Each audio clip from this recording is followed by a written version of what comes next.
rolling down the river. Este mult sub temperatura mea de funcționare. Going up transfiguration on the BMW S1000XR 2020. It's more than acceptable. It feels very good.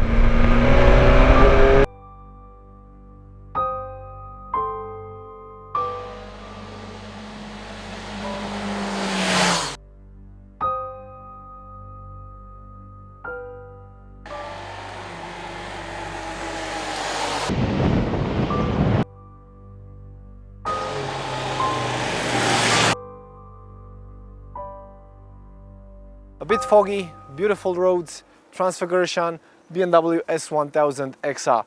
What could go wrong? Actually, everything is good so far. What's so special about it? It inherits a superbike engine, inline 4, and the abilities of a sports bike. A larger ground clearance, everything works like plush. I have a dynamic suspension, it's electronically adjustable. I have 165 horsepower. This machine put a big smile on my face today.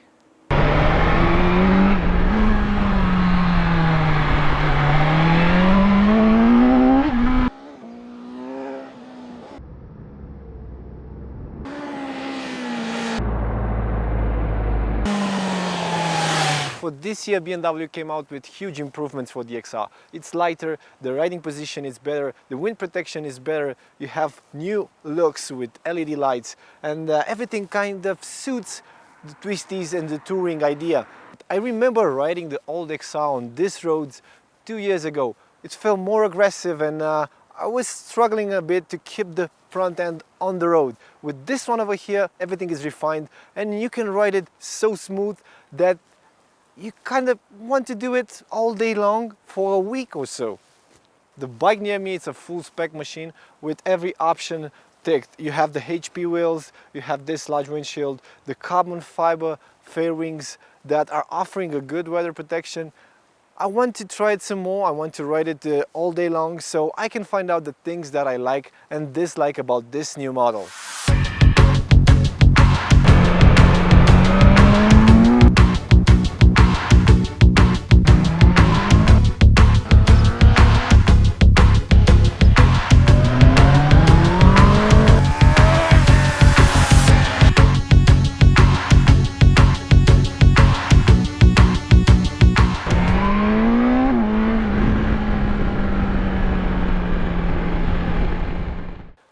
Finally, I've got some sun, the trip is almost over, and now I want to break down every detail about this bike. Let's start with the engine because it's new for this year. It's inline 4 power plant from the BMW S1000XR. It produces 165 horsepower, but the ShiftCam system, it's no longer here. What's so magic about it? They kind of wanted to produce more mid-range, and they made it a very good job. It's very important for this bike because this way somehow BMW solved the issue with the vibrations.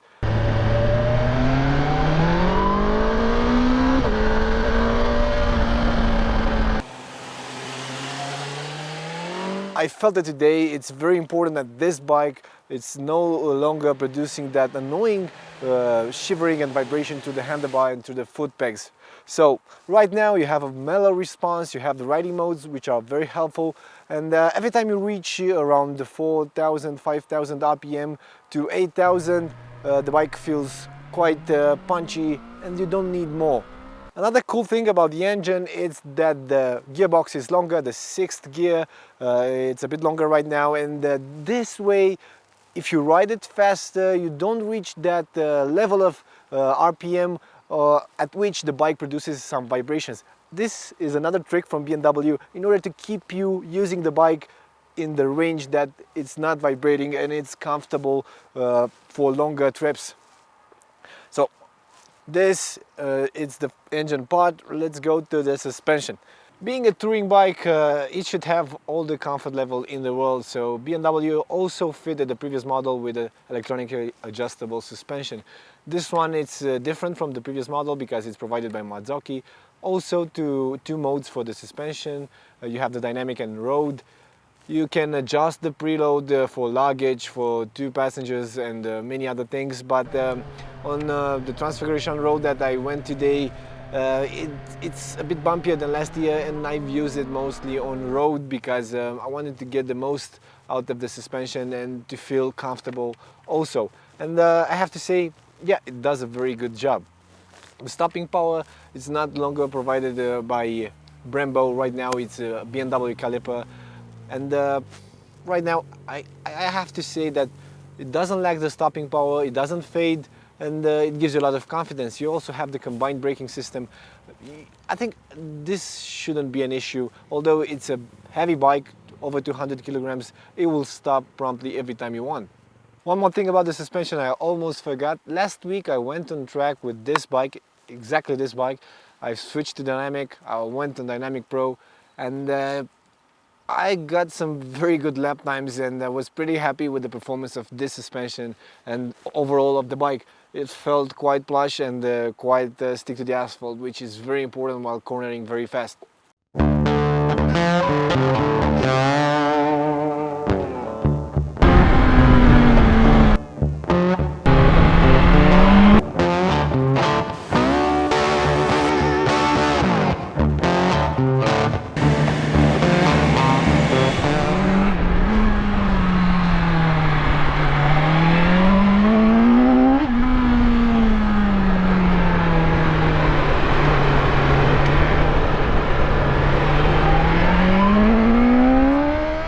While I'm here, I have to tell you about a new system that BMW came out for 2020. It's the adaptive light system. When you steer the bike, another small LED headlight will kick in and will help you with the cornering part.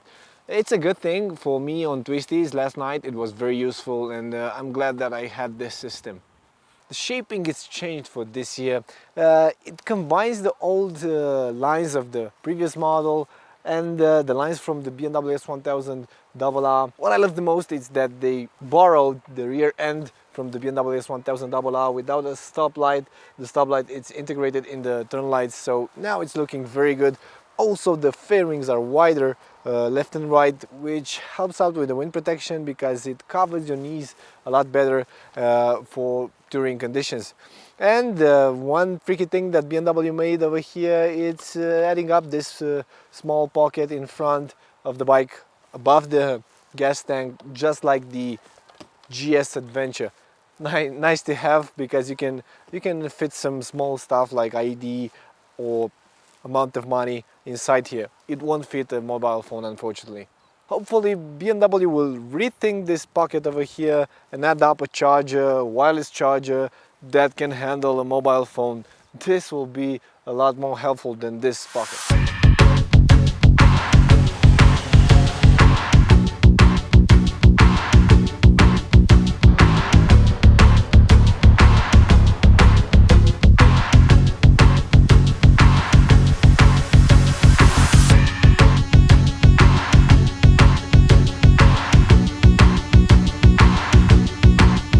The bike looks a lot more compact right now. The rear end of the bike is shorter than the previous model, and what I like the most is this saddle that kind of feels comfortable and sporty, and it keeps you in one position.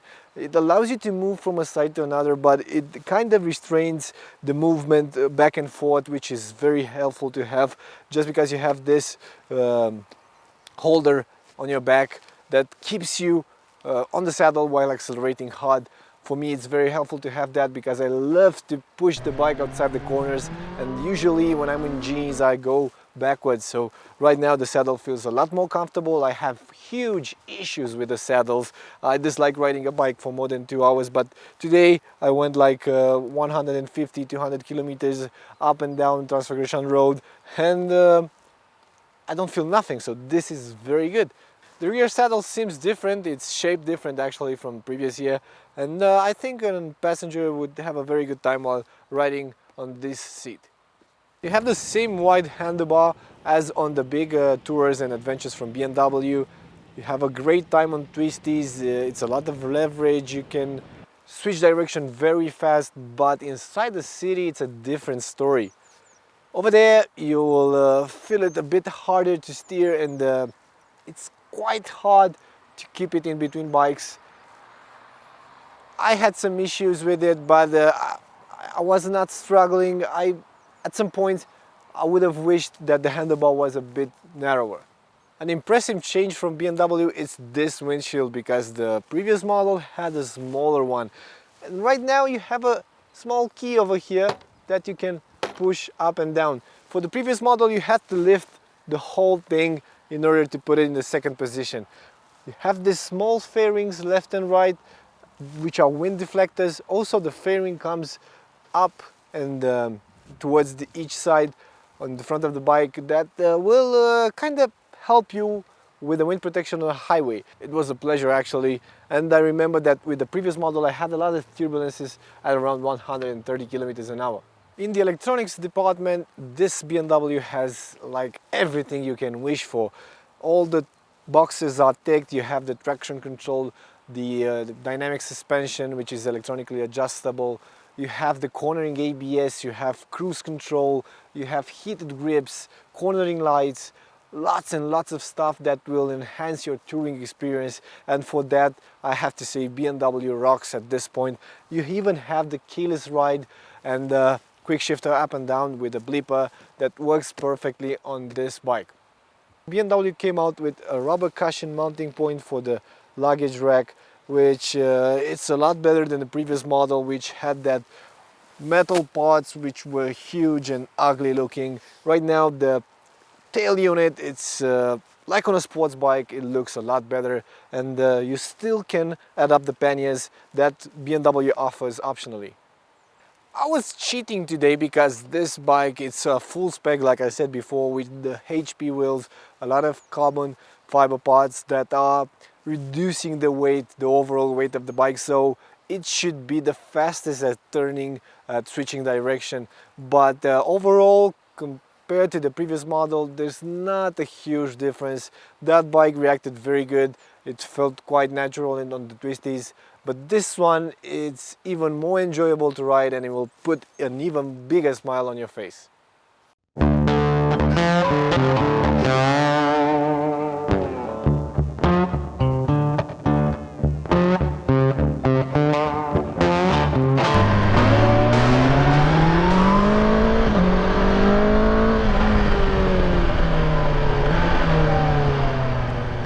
As always, I have to bring up the things that I dislike about this bike. There are not many, but one is related to the way the bike looks, and I'm referring to that exhaust, that it's kind of big, short, ugly looking. BMW could have made it a lot better. And also a thing related to the way it feels in the city is that it heats up a lot in the knee area and lower to the ankle area. It becomes disturbing while riding in the city, and also at the slower speeds, at a slower pace in a summer day. It feels quite bad, and you have to remove your feet from the foot pegs in order to cool down. So for that, BMW came out with some solution for the knee area. You have this fairing on each side that should protect you from the frame, which gains a lot of heat, but still the generator cover and also the clutch cover on the right side of the engine are kind of washed by the wind, and all that heat is coming towards your feet. So I don't know how you can repair this. I went on my trips with jeans and boots for motorcycle, and I still felt the heat, and this, it's not quite comfortable. I dislike that about this bike. I can agree that it's a superbike engine and it should heat up, but if you want to buy a bike like this, you should stick to the long trips and touring speeds, because in the city in summertime it's not quite comfortable. So here's a question. You have the money for a new bike and you want to go for the BMW shop and buy a touring machine. Would you go for the 1250 GS or for the S1000XR?